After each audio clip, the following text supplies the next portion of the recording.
Xo'p, bo'lmasam bugun 21 iyun va ertaga dushanba bo'ladigan bo'lsa, bugun haftalik analizni YouTube kanalimizga chiqarib qo'yamiz. Chunki erta tong gap bo'lish ehtimoli juda ham baland. Xo'p, Tramp yana ham o'sha kelishuv shartlari bilan bo'lgan holatlardan endi voz kechdi. Ya'ni qaysidir ma'noda kelishilgan imkoniyatlar, ya'ni ochishi kerak, nalog to'lashi kerak, 30 milliard dollar ajratish kerak degan fikrlar bilan chiqilgandi. Mana shu narsa bekor bo'ldi. Ya'ni yana ham Ormuz bo'g'ozi yopildi. Xo'p, Ormuz bo'g'ozi yopilsa nima bo'ladi? Neft dushanba kuni gap bilan ochiladi. Xo'p, oltinda ham xuddi shu gap ta'sir qilmay qolmaydi. Endi toki yana ham kelishuvlar o'z yo'liga tushib olmaguniga qadar, bu bizani Telegram kanalimiz.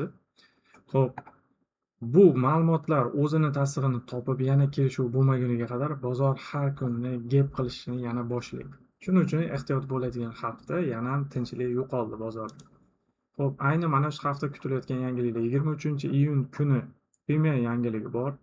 24 iyun kuni yangi uylar sotuvi bor. 25 iyun kuni xo'p, bir vaqtda o'zida chiqadigan CPP yangiligi va GDP Initial Jobless Claims, ya'ni ishsizlik va ish bilan ta'minlanganlarning soni kelib chiqadi. Xo'p, endi bizga kutilayotgan yangiliklar faqatgina 23, 24, 25 kuni juda ham aktiv bo'ladi. Qolgan kunlar texnik tahlil bilan yuradi. Xo'p, bayram kunlari bor yo'qligini bitta ko'rib o'tamiz yaqin orada. Xo'p, bizda 26 iyun, 25 iyun hech qanaqa bizda bayramlar yo'q. Mana shu hafta uchun kutilayotgan. Bo'lmasam bozor tahlilimizni boshlaymiz. Xo'p, bizda bozor tahlilimizda nima bor? Dollar indeksi uchun kutilayotgan eng global maksimumlardan bittasi yechildi. Xo'p, global maksimum deb nimaga aytyapman? 25-yil boshidan, masalan, ayni holatdagi bizadagi iyun bo'lsa, bu yerda mana shu iyun oyidagi va bu haftalik grafik iyun va aprel oyidan boshlab may oyidagi eng maksimal grafikni darajasida kelib turibdi. Xo'p, bu yerda nima bor? Sellda order block juda ham ideal hosil bo'lgan. Bu haftalik time frame. Bu degani burilishiga ham juda uzoq vaqt ketadi. Va albatta bu yer oltin uchun juda ham kuchli likvidatsiya narxida teskari ta'sir bo'lishi kerak. Dollar indeksi hozir juda ham kuchli sell diapazonida turibdi. Ayni holat ham hozir oltinda mana shu hafta bo'layotgan yangiliklardan ko'proq buy kutish kerak. Dollar indeksida esa sell kutish kerak degan g'oyani oldinga suradi. Ayni mana shu grafikdan kelib chiqadigan bo'lsa, bu faqatgina texnik tahlil. Endi umumiy g'oyaga qaraydigan bo'lsak, yo'nalish dollar indeksi uchun asosiy katta trend yorib chiqib ketgan va hozirda o'zi uchun uptrendni yasab bo'lgan. Xo'p, ayni mana shu holatlarni hisobga olib, bozorda yana bir marta dollar indeksi o'zini maksimum yangilagandan keyin tasdiq uchun eng yaqin kunlik time frame'dagi FVG zonasiga qaytishi mumkin deb kutsak bo'ladi. Grafikni sal kattartiramiz. Analizda vaqtlar ko'rinmay qolgan ekan, uzr. Xo'p, endi mana shu holatda ko'radigan bo'lsak, bozorda 4 soatlik time frame agar dushanbada masalan erta tong bozor ochilganda 100, 550, 556 narxdan pastda o'tib ochiladigan bo'lsa, oltindan avtomatik kunlik dollar indeksi kunlik FVG ga borguncha oltindan avtomatik kunlik time frame va haftalik time frame hech qachon sizlar bunaqa tushishdan keyin sell izlamaydi. Hozir ham agar dushanba bozor ochilishida 100, 400, 100, 550 narxdan pastda ochiladigan bo'lsa, oltinda yana sellni unutinglar. Yoki yana ham Ormuz bo'g'ozini ochishga kelishuv bo'lib aytilgan summalar bir-biriga berib, o'zini o'sha talablari bajarilmaguniga qadar oltin yana birmuncha betartib bo'lib, har kunlik gap bilan ochilishlarni soat 3 da, 2 da bo'ladigan holatlarda gap qilib tashlaydi bozor. Dollar indeksdan sell kutarganmiz, demak yevro dollar analizlarida buy qidirishni boshlash kerak degan. Xo'p, biza asosiy bozordagi kunlik time frame'dan yevro dollarda juda ham kuchli likvidatsiyaga narx uchrab bo'ldi. Vaqtga e'tibor qiladigan bo'lsanglar, xo'p, bizada eng kuchli narx diapazoni 17-19 mart va 31-mart oralig'i. Bu degani oylik minimum. Oylik minimumni sweep qildi. Oylik minimum sweep bo'lganida eng kuchli impulsni oldi 16-mart. Aynan men 17-mart turgan kunni o'tir kechasini yangilabdi. Xo'p. Bu hozirgi holat bo'yicha bozorda kuchli buy zonasida turibdi. Haqiqatda dollar indeksini qulashi bilan yevro dollar ham o'zi buy zonasiga kelib qoldi. 4 soatlik time frame'ga oladigan bo'lsak, bozor oxirgi marta yopilgan joyi kuchli buy order block zonasida yopilgan. Agar hozir bozor ochilganda ham juda katta ehtimol bilan bozor buyda juda ham kuchli gap qilish ehtimoli bor. Kunlik time frame'ga oladigan bo'lsak, juda maksimum gap ochilsa ham kunlik FVG va kunlik sell order blockda bo'lishi mumkin. Undan keyin bozorda yana buy qidirish emas, bularni yorilib o'tib ketganida qaytadan buy yo'nalishga tasdiq olishingizni tavsiya qilaman. Bu uzoq muddatli yo'nalishlarni sizlar o'zingizlar, misol kimlar ICTda, kimlar SNRda ishlaydi, shu bo'yicha tasdiq olib olinglar.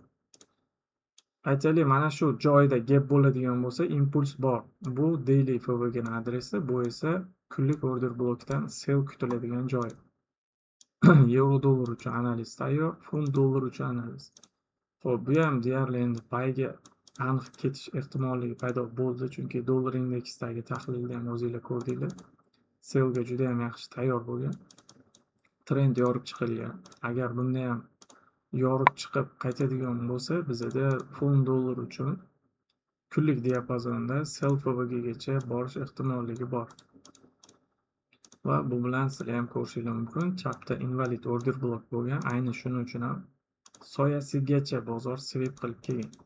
Invalid order blockimiz bor. Bu kunlik time frame. Shuning uchun ham tasdiqda hech bo'lmasa 4 soat yoki 1 soatlikda. Tanish grafik bo'lsa kerak, screenshot qilamizda keyingi grafikka olib o'tib ko'rsataman. Bu funt dollarning grafiki, mana bu esa yevro dollarniki. Nimadir o'xshashini sezgan bo'lsanglar, xursandman. Manaki funt dollar grafiki, bu yevro dollar. Deyarli bir xil diapazonda. Xo'p, ikkalasida ham ssenariyimiz deyarli bir xil bo'ladi. Hozir ham endi funt dollardagi buy ham, yevro dollardagi buy ham ikkalasi ham gapda ochilish ehtimoli o'ta yuqori. Shuning uchun savdo qilganda yevro dollar va funt dollar uchun yana ham bozor ochilishidan kelib chiqib endi buy izlash kerak. Yo'nalishimiz qayergacha, ya'ni bittami qayergacha o'xshasa bo'ladi. Agar shu dollar indeksi diapazoni qulashda davom etadigan bo'lsa, sweep bo'lishigacha bo'ladi. Ya'ni eng kuchli hosil bo'lgan maksimum darajalarimiz bor. Bu 27-yanvar 26-yil. Oltinda juda ham kuchli qulash boshlanishidan 2 kun oldin oltindagi qulash 29da bo'lgan adashmasam. Xo'p, bu birinchi adresimiz 1136 narx. Agar analizimizni udachni entresini ushlaydigan bo'lsanglar, bizani 665 pips.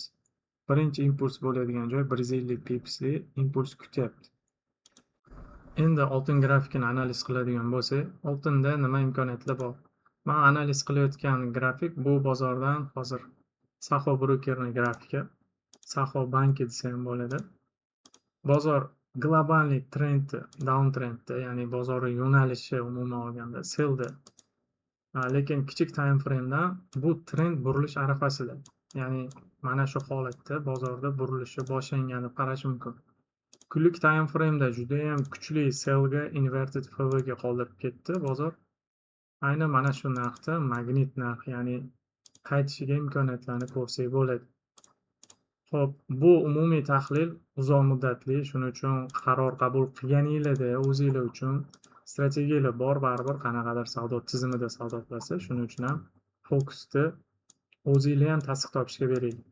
Hozir bozorga yopilib qolgan narxni hisobga oladigan bo'lsak, hop, juda ham uzoq vaqtli oqish bo'ldi. Bu Fed stavkalaridan keyingi oqish, albatta dollar indeksiga nisbatan chiqqan 0.25 o'zgarish bo'lgani uchun. Hozirgi joyi oltin uchun juda ham kuchli buy narxida yopilgan bozor uchun. Hozir ham bozor ochilganda fundamental gap bilan ochilish ehtimoli juda ham yuqori. Tushib kelaman desa, hali ham bozorda turning 124-30 narxlar juda ham aktiv turibdi. Hozirgi narx ham buy, bozor ochilganda ham tushib ketish ehtimolligi juda baland. Xo'p, endi M30 time frame'iga o'tadigan bo'lsak, juda ham uzoq vaqtdan beri kichik time frame trend oqqan. Bu esa kunduzgi vaqtda yangilik bor deb brokerlardan xabar keldi va bozor soat 10 va 9 oralig'ida to'liq faoliyati to'xtadi. Bank holiday bo'lib. Eng yaqin zonalarni hisobga oladigan bo'lsak bozorda, xo'p, 18-iyundagi Nyu-York sessiyasini maksimumi bor. Bu eng kuchli hozirgi resistance darajalaridan bittasi. Agar bozor gapda ochiladigan bo'lsa, 4184-80 narxi ustidan ochilsa, sell kirib o'tirmaydi. Ustidan qaytganda yana buy izlaydi. Xo'p, agar yanayam boshqa situatsiyalar bo'lishi mumkin. Agar nima deydi, sellda gap bo'lsa-chi.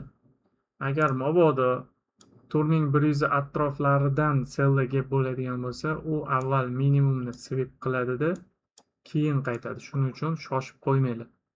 Agar 4107, 110 narxlaridan pastda ochilsa, bu 4 soatli inverted sellga imkoniyat bo'lib qoladi. 4 soatlikda sellga imkoniyat izlashga to'g'ri kelib qoladi. Mana bu narx inverted FVG qilib, buy FVGdan sellga entry qilishga to'g'ri keladi. Fundamental holatni hisobga oladigan bo'lsak, albatta bozor dollar indeksini qulashiga tayyor, ko'rdinglar o'zinglar. Va oltin uchun esa biz albatta buy qidirishdan to'xtamasligimiz kerak. Bozor grafiki har doim ham biza kutgan narsani bermaydi, lekin tasdiqlar o'zinglar ishlab yurgan strategiya bilan xudo xolasa uzoq muddatli analizga o'zinglar tasdiqlanib olsanglar bo'ladi. Kuchli bozor buy narxida har qanaqasiga tortsanglar ham, har qanaqasiga chiqib kelsanglar ham fundamental tasdiq ham buyda turibdi.